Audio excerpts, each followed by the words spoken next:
Today I'm going to show you how to install a QOB 3125 VH breaker in an NQ panel.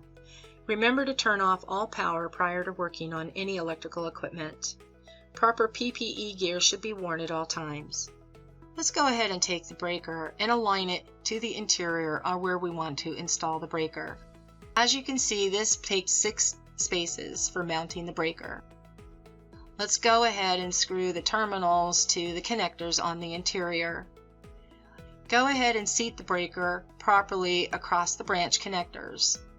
There is a clip behind the lugs, and if you press firmly, it will firmly attach to the interior.